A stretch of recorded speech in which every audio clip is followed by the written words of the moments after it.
ചക്കക്കുരു കൊണ്ട് ജ്യൂസ് ആയാലോ? അടിപൊളി ജ്യൂസാണ്. അപ്പോൾ എല്ലാവരും ഇഷ്ടപ്പെട്ട് കുടിക്കാൻ പറ്റുന്ന ഒരു ബദാം ജ്യൂസിൻ്റെ അടുത്ത് കിടപിടിക്കുന്ന ഒരു ജ്യൂസ് തന്നെയാണ്. അപ്പോൾ ഞാൻ ചക്കക്കുരു അതിൻ്റെ മേലത്തെ പാടയെല്ലാം കളഞ്ഞ് അതിൻ്റെ ബ്രൗൺ കളർ തോടോട് കൂടെ തന്നെ ഇച്ചിരി മഞ്ഞപ്പൊടിയൊക്കെ ഇട്ടിട്ട് പുഴുങ്ങിയെടുത്തിട്ടുണ്ട്.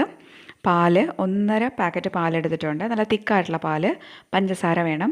ഒരു 5-6 ഏലയ്ക്ക. അത് നമുക്ക് ഇഷ്ടമുള്ളത് തന്നെ ചേർക്കാവുന്നതാണ്. ഇതൊക്കെ വെറുതെ ഒന്ന് ഡെക്കറേഷന് വേണ്ടി മാത്രം. വേണമെങ്കിൽ നമുക്ക് ജ്യൂസിൻ്റെ കൂടെയൊക്കെ ഇട്ട് അടിക്കാവുന്നതാണ്. ഇതിൻ്റെ കൂടെ കപ്പലണ്ടിയോ ബദാം അണ്ടിപ്പരിപ്പ് ഏത് വേണമെങ്കിൽ നമുക്ക് ഇട്ടിട്ട് അങ്ങ് ജ്യൂസൊക്കെ ഉണ്ടാക്കാം. അപ്പോൾ ഞാനിപ്പോൾ ചക്കക്കുരു മാത്രമായിട്ടാണ് ഞാനിടുന്നത്. അപ്പോൾ ചക്കക്കുരു ആദ്യം ഒന്ന് ക്രഷ് ചെയ്തെടുക്കണം. അപ്പോൾ ഒരു 10-20 ചക്കക്കുരു ഞാൻ എടുത്തിട്ടുണ്ട്. 4 പേർക്ക് സെർവ് ചെയ്യാനായിട്ടാണ്. അപ്പോൾ ചക്കക്കുരു ആവശ്യത്തിനൊരു 6 ടേബിൾ സ്പൂൺ പഞ്ചസാര ഞാൻ ചേർക്കുന്നു. അതേപോലെ ഒരു 6 ഏലക്കായും ചേർക്കുന്നു. ഇനി ഇച്ചിരി പാലൊഴിച്ചിട്ട് നമുക്ക് മിക്സിയിലിട്ടൊന്ന് അടിച്ചെടുക്കാവുന്നതാണ്.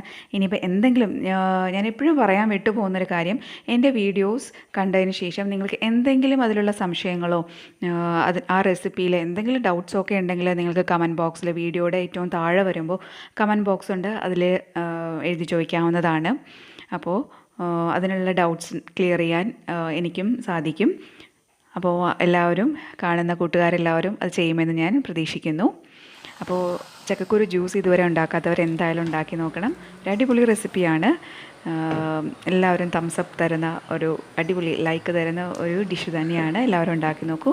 നമുക്ക് ഈ സീസണിലാണ് നമുക്ക് ചക്കക്കുരു നന്നായിട്ട് കിട്ടുന്നത്. അപ്പോൾ ആരും മിസ് ചെയ്യണ്ട ജ്യൂസ് ഉണ്ടാക്കാനായിട്ട്. ബാക്കിയുള്ള പാലും ചേർത്ത് നമുക്ക് നന്നായിട്ട് അടിച്ചെടുക്കാവുന്നതാണ്. അപ്പോൾ നല്ല തണുത്ത പാൽ ഉപയോഗിക്കുക, അതാണ് ഏറ്റവും നല്ലത്. അപ്പോൾ നമ്മൾ ഷേക്കിനൊക്കെ ഉപയോഗിക്കുന്ന രീതിയിൽ പാലൊന്ന് കട്ടയാക്കിയിട്ട് നല്ലവണ്ണം കട്ടിയാക്കിയിട്ട് നമുക്ക് ഉപയോഗിക്കാവുന്നതുമാണ്. അപ്പോൾ ഐസ് ക്യൂബ്സ് ഇട്ടാൽ മതി. അപ്പോൾ നല്ലൊരു ഡ്രിങ്കാണ്. അപ്പോൾ എല്ലാവരും ട്രൈ ചെയ്ത് നോക്കൂ. അടിപൊളി ഡ്രിങ്കാണ് നിങ്ങൾക്കായി ഞാൻ പ്രസൻറ്റ് ചെയ്തിരിക്കുന്നത്. ഇനി കുറച്ച് മഴയുടെ വിശേഷങ്ങളാവാം.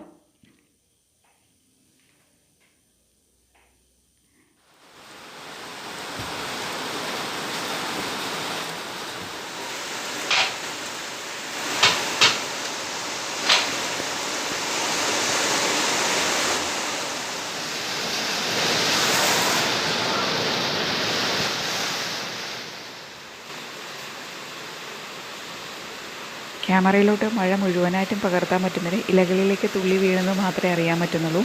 പക്ഷെ നല്ല ഒരു ഇരമ്പലുണ്ട്, നമ്മൾ കേൾക്കാൻ പറ്റുന്നുണ്ട്.